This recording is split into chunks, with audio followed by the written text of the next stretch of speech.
आज कई career options की तरह राइटिंग भी एक बहुत ही बढ़िया करियर ऑप्शन है, जिसमें कई सारे लोग अपना लक आजमा रहे हैं। राइटिंग फील्ड में भी बहुत सारी वैरायटीज हो गई हैं। कुछ लोग कंटेंट राइटिंग करते हैं, कुछ घोस्ट राइटिंग करते हैं, कुछ ब्लॉग्स लिखते हैं, तो कुछ एकेडमिक राइटिंग की लाइन में है। लेकिन सभी में एक कॉमन चीज है और वो है राइटिंग।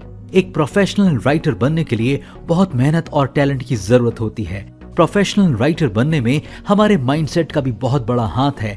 आज के इस वीडियो में हम इसी विषय पर बात करेंगे कि माइंडसेट होता क्या है, ये काम कैसे करता है और कैसे अपना माइंडसेट डेवलप करके हम एक प्रोफेशनल राइटर बन सकते हैं। तो बने रहें हमारे साथ अंत तक।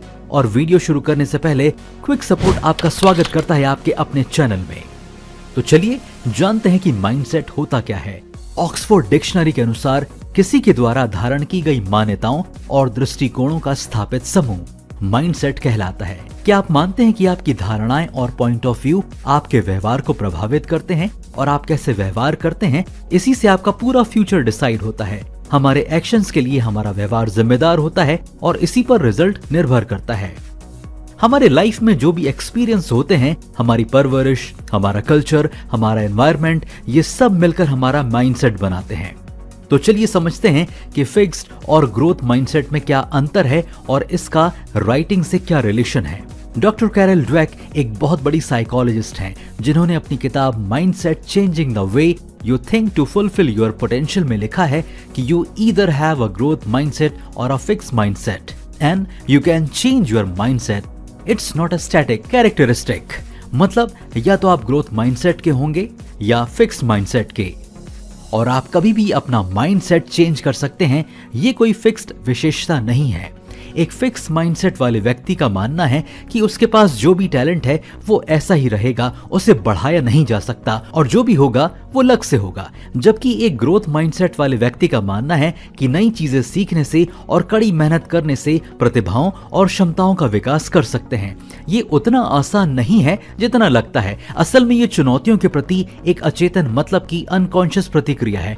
मान लीजिए कि आप अपना लिखा हुआ कोई आर्टिकल किसी पब्लिशर को भेजते हो और अभी तक जितने पब्लिशर को आपने वो आर्टिकल भेजा है, उनमें से किसी ने उसे छापने के लिए हाँ नहीं कहा है, लेकिन कुछ ने कहा है कि आप में क्षमता है। अब अगर आप एक फिक्स माइंडसेट वाले व्यक्ति हो तो आप मान लेंगे कि आर्टिकल अच्छा नहीं है और आप एक टैलेंटेड लेखक नहीं है। लेकिन अगर आप एक ग्रो माइंडसेट के व्यक्ति होंगे तो आप इस कमेंट को पॉजिटिव लेंगे और अपने आर्टिकल में सुधार की कोशिश करोगे और आप और पब्लिशर के पास भेजोगे और ये सोचोगे कि कोई ना कोई तो छापेगा ही।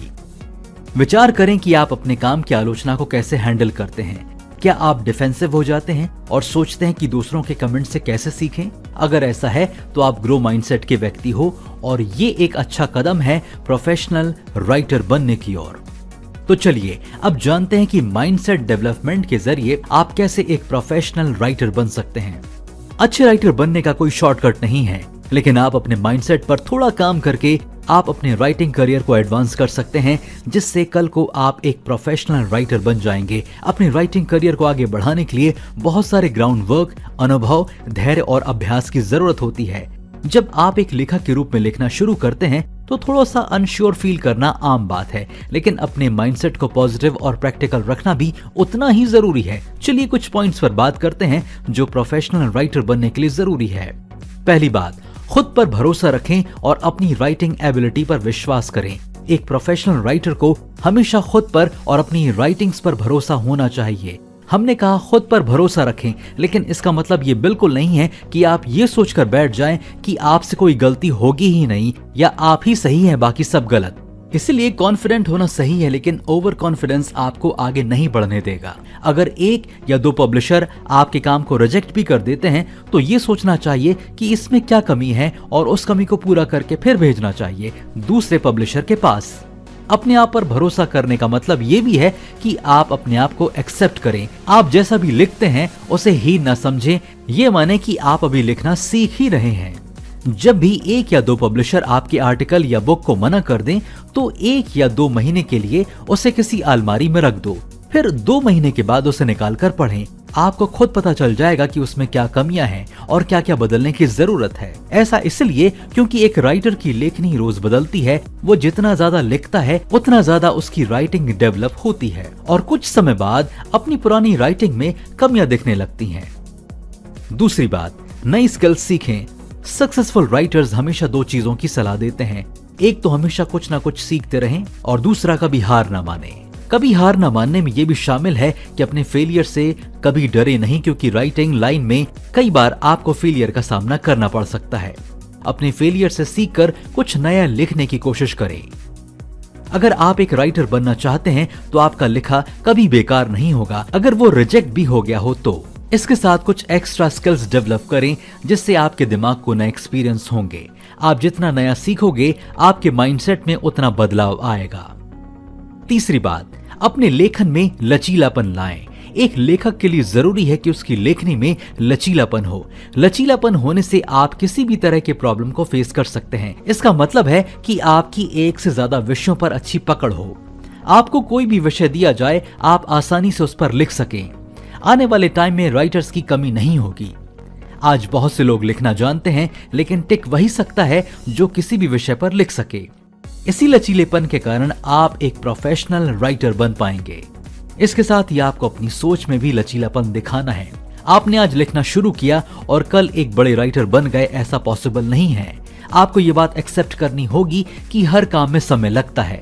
कड़ी मेहनत और लंबे समय के बाद ही आपको एक प्रोफेशनल राइटर के तौर पर मान्यता प्राप्त हो पाएगी। आपको अपने अंदर ये सोच पैदा करनी होगी कि सबसे खराब परिस्थिति में मुझे क्या क्या करना चाहिए और उससे मैं कैसे निपटूंगा या निपटूंगी। चौथी बात, ज्यादा से ज्यादा पढ़ें। एक अच्छा राइटर एक अच्छा पाठक भी होता है। एक प्रोफेशनल राइटर जितना ज्यादा पढ़ता है उतना ही उसके माइंडसेट में चेंजेस होते हैं और उतना ही उसकी राइटिंग अच्छी होती है। हम जो भी पढ़ते या सीखते हैं उसका असर हमारी पर्सनैलिटी पर तो होता ही है, साथ ही हमारे दिमाग पर भी होता है। और जितना अच्छा और गहरा हम सोचेंगे उतना ही अच्छा लिख पाएंगे। उतने ही ज्यादा विषय होंगे हमारे पास लिखने को और हमारे लेखन में उतनी ही मैच्योरिटी दिखेगी जिससे पाठक को हमारा लिखा पसंद आएगा। पांचवी बात, अपना बेस्ट वर्जन बने। ये आपको सोचना है कि आपको अपनी एनर्जी कहां लगानी है। आप अपने स्किल को डेवलप करने और अपनी राइटिंग पर मेहनत करने में अपनी एनर्जी लगाना चाहते हैं तो आपको आज से बल्कि अभी से अपना बेस्ट वर्जन बनने में लगना होगा। आपको हर वो चीज सीखनी चाहिए जो आपके राइटिंग स्किल को डेवलप करे। अपने माइंडसेट को जितना हो सके शांत रखें। मेडिटेशन और एक्सरसाइज दो ऐसे बेस्ट तरीके हैं जिनसे आप अपने माइंड को खूबसूरत बना सकते हैं। छठवीं बात, जो काम शुरू करें उससे खत्म भी करें। कई सारे राइटर्स किताब लिखना शुरू तो करते हैं लेकिन उससे खत्म नहीं कर पाते। ऐसा इसलिए होता है क्योंकि वो किताब लिखने के लिए माइंड से तैयार नहीं होते, जिसके लिए पूरी प्लानिंग करनी पड़ती है। आप किताब किसके लिए लिख रहे हैं? किस माइंडसेट के रीडर्स होंगे? आप किताब में क्या दिखाना चाहते हैं? आप कितने टाइम में ये किताब लिखना चाहते हैं? आप इसे एडिट कैसे करेंगे? ऐसे कितने सारे सवाल होते हैं जिन पर सोचे बिना ही कई राइटर्स किताब लिखना शुरू कर देते हैं और फिर उसे खत्म नहीं कर पाते। कई सारे राइटर्स तो अपनी किताब के फर्स्ट चैप्टर पर ही अटक जाते हैं। ये सब भी एक राइटर के माइंडसेट पर डिपेंड करता है, इसलिए पहले से प्लानिंग करके चलें। सफल लेखक सिर्फ एक किताब के बारे में नहीं सोचते हैं, वे सोचते हैं कि वे जिस किताब को लिख रहे हैं उससे आगे क्या होगा। इसे ही प्रोफेशनल राइटर कहते हैं। ऐसा बनने के लिए आपको भी एक सिस्टम बनाकर चलना होगा। तो दोस्तों, हम उम्मीद करते हैं कि आपको हमारा ये वीडियो पसंद आया होगा और अपने राइटिंग स्किल को सुधार कर आप भी एक प्रोफेशनल राइटर बनेंगे। अगर आपके इस वीडियो से संबंधित कोई और सवाल हैं जो आप हमसे पूछना चाहते हैं या कुछ सलाह देना चाहते हैं तो हमें कमेंट करें और आगे भी इस तरह के वीडियोस देखने के लिए हमारे चैनल को सब्सक्राइब करना ना भूलें और हमारे वीडियोस को सबसे पहले देखने के लिए बेल आइकन को भी जरूर प्रेस करें। तो मिलते हैं अगले वीडियो में नई जानकारी के साथ। धन्यवाद।